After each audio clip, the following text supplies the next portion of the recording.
Assalamu alaikum. Since when did needing, and let me talk to y'all right quick, y'all are smarter than dumbass, some of these dumbass Democrats and Chuck Schumer. Let me talk to y'all for a second.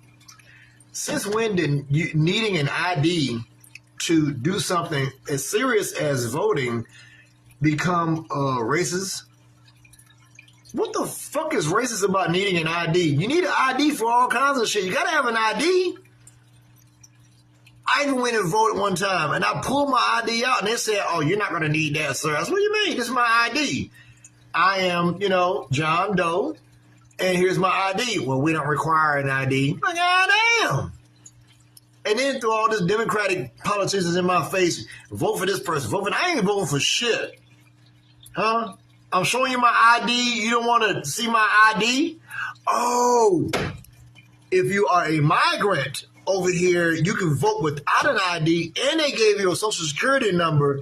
Oh, so that's, now I fucking get it. These fucking people. Listen, you got to come see us when you come to New York, VP Biden. I will. It's a long way until November. We got more questions. You got more questions, but I tell you, if you have a problem figuring out whether you're for me or Trump, and you ain't black. You got more questions, but I tell you, if you have a problem figuring out whether you're for me or Trump, and you ain't black. That's because they know it's true. What they're trying to do here is the same thing that was done in the South for decades to prevent people of color from voting.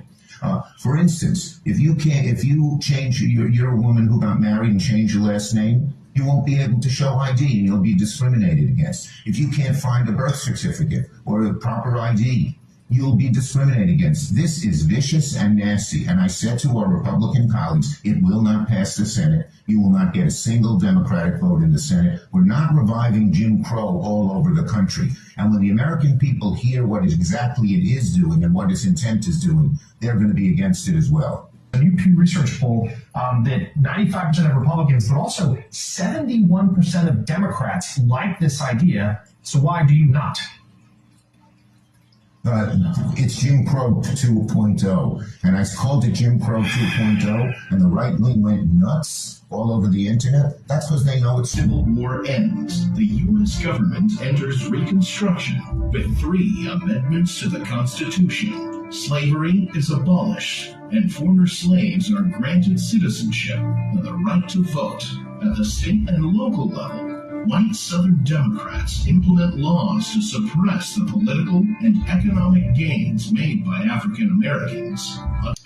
And that still won't change y'all Democratic ass mind.